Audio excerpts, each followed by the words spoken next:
Thank you so much. It's a great pleasure to be here and to talk about Need, Speed, and Greed, my new book on the future of global innovation.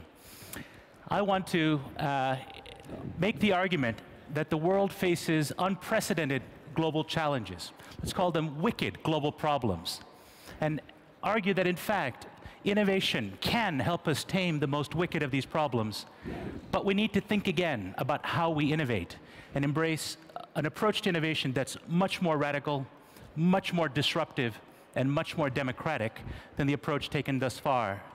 And in making this argument, I want to offer you one definition, debunk 6 myths of innovation, and give you 3 rules. All this in 12 minutes. Are you ready? All right. In doing so, when I talk about need, I'm talking about, of course, the extraordinary global challenges that have come about as a result of the confluence of the rise of India, China, the other BRICS economies, the urbanization of mankind. We are an urban species for the first time in human history, as well as the underbelly of globalization and Googleization, these wonderful forces that have made our lives so much better. But we now know that the world is not flat. It's lumpy and bumpy. And we're dealing with the underside of these problems now, whether it be pandemics or climate change or some of these other difficulties that come from our hyper-connectedness. And so the first of the myths that I wanted to get to, really in dealing with need, the problems that the leaders of the world, especially in the West, have been dealing with the first 10 years of this new century as the most difficult problems. The financial crises that is right at our doorstep, as well as the war on terror post-September 11th in the US. These may seem like the most important problems in the world, but in fact, seen from the vantage point of our children and our grandchildren, we will be judged by much more difficult problems. We will be judged by how we handled this once in 500-year transition that we're living through as the extraordinary wave of humanity rises. 1 billion people are lifted out of poverty in 1 generation. And the impact that has on resources, how we deal with that challenge is really what we'll be judged by. After all, remember, political terrorism has been with us for more than 1,000 years. And even financial crises have gone hand in hand with capitalism for as long as capitalism has been with us. But these other problems are unprecedented in scope and scale. And that is what I say cries out for need. That is a new way to do innovation. And that's where I also want to get to another one of the myths. That is, people that look at these problems and say, there's a population bomb. People are the problem. The only way out is resource wars. How many of us have heard that there's going to be a war over water, for example, going forward? I think I see a lot of hands.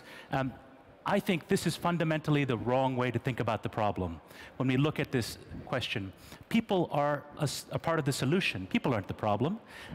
When we actually see where people are empowered, where they have access to the tools of innovation, education, empowerment, you actually find Bill Gateses and Steve Jobses arriving in the most unexpected corners of Bangladesh or rural Kenya, frugal engineers popping up in India and China, contributing solutions, novel approaches to these resource problems. So I think people are part of the solution. They're not the problem. And secondly, when we talk about resource wars, this is the kind of thinking that came out of the 70s with the Club of Rome group of thinkers that argued resources are running out. The world would have run out of oil, would have run out of other resources by now, food. But of course, we know that didn't happen. Straight line projections, when they continue forever, make me a bit suspicious. And of course, what those projections forgot, and what the chorus of despair forgets, is that when we look at development, it's not a straight line. It's a dynamic dance. Once we take account of price signals, markets, substitution, investment, innovation, what you really find is that the resource base is not fixed. It expands with innovation. And a small example of that, back in 1950, granite in the state of Vermont in America was a worthless material used for tombstones. By 1980, it became incredibly precious. Why? The civilian nuclear industry had taken off, and there was uranium in those rocks. My point is this: when the very definition of resources changes over time, you can't hold on to a static, linear perspective about how the world works. Innovation has to be the solution. What about speed? I want to put to you that, in fact, the very ways in which we innovate is being transformed. The very meta-innovation, or the rules of innovation, are being innovated themselves, and that's very exciting. And it leads to 3 new rules if you want to survive and if you want to flourish in this new age of disruptive innovation. And some of you will be familiar with this, being cutting-edge innovators. But you have to move nimbly, you have to be agile, and you have to fail gracefully. And each of these now is gaining hold, and I talk to companies, entrepreneurs, CEOs, people going about their lives. These rules, I think, are really going to transform how innovation is done. But embedded in them, though, also comes fallacies. That's what I wanted to poke at just a bit. Being nimble. You know, even an industry that calls itself the fast-moving consumer goods industry is now moving at twice the pace. Procter & Gamble, for example, its internal research shows that product life cycles are less than half what they used to be 15 years ago because barriers to entry are falling around the world, new competitors are coming, and they're moving to market a lot faster than the traditional multinationals are used to. Recently spoke with the head of innovation at one of the big German car companies. He said, look, we used to move at the pace of our industry, maybe a little bit faster. Now we have to move at the pace of China. And I think that is what you're beginning to see in a lot of industries. You must be nimble. But this doesn't mean that there's no room or scope for the old storied multinationals. That's a myth. If you actually see, Siemens has been with us for 160 years. IBM just celebrated 100 years. What this means, though, is that the dinosaur has to learn how to dance. If you look about agility, you have to look at openness as well. The world has become a wiki world. We all know about how open, networked approaches to innovation are taking off. The traditional corporate silo of R&D, where men with gray beards and white coats used to look for Nobel Prizes. Well, that model of R&D is producing diminishing returns. So you really need to have open eyes.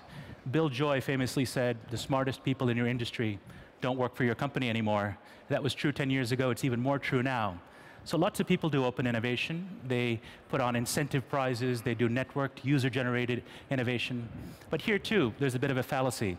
Just crowdsourcing doesn't always lead to a wisdom of the crowds. Sometimes it leads to a bland mediocrity of the crowds as well.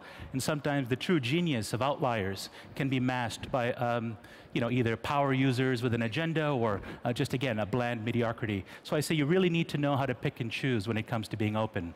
And the best companies, to take IBM for an example, they make a great deal about being open, about their Linux system, open innovation. But if you look carefully, they're also incredibly secretive, and they patent more than just about any other company on earth the last 5 years. And so parts of their business, they're quite secretive. Parts of their business, they're quite open. The real key is in figuring out what you're good at and be very good at it so that it pays for outsiders to work with you. In other words, be a beacon. When it comes to failure, we all know that we need to fail fast. This is probably the most common mantra in the innovation world. You can't visit Silicon Valley without hearing that, if you haven't failed 2 or 3 times, the VC won't give you money, right? So what does this mean? Well, here's the dirty little secret. Every CEO says they've embraced fast failure. It's bloody hard to do. Why? We're all type A people. We love to succeed. Now, all of you that have put every failure at the top of your resume, hands up. I don't see a lot of hands, except the gentleman in the front who will be sacked tomorrow, I'm sure, by his company. No, but you're courageous to do so, sir. But here's why we don't do it. It goes against our human nature, right? And it's very difficult. What that means is we need to think about culture in organizations very differently. I spent some time with Jeff Immelt for this book on innovation, and he was kind enough to take me through how he's introducing fast failure to all of his managers. He said, every one of them, I say, it's okay. He used a baseball analogy. He said, you know what? I don't mind if you fail as long as you learn the right lessons. I don't mind if you strike out more often because it gives you the chance to hit more home runs and maybe even get that occasional grand slam. I thought, this is great. What an inspirational leader. What a great company. And to check it out, I went up to the corporate R&D lab in upstate New York. I asked the head of research, so fast failure, how's it working? He said, it's the bane of my existence. I said, what do you mean? It sounds great. He said, look, I kill a project, and 6 months later, I come and find out these guys are still working on the project. They'll come in at nights, on the weekends, they'll work off the budget. Like a dog with a bone, he said, people don't like to give up on their projects.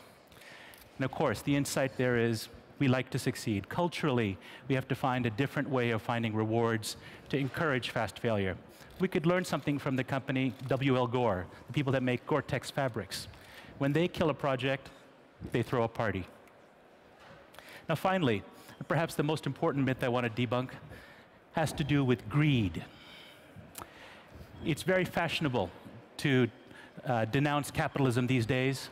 And when people think about innovation, particularly with these wicked global problems that I've talked about, it's become fashionable to say that government is the solution, capitalism is the problem.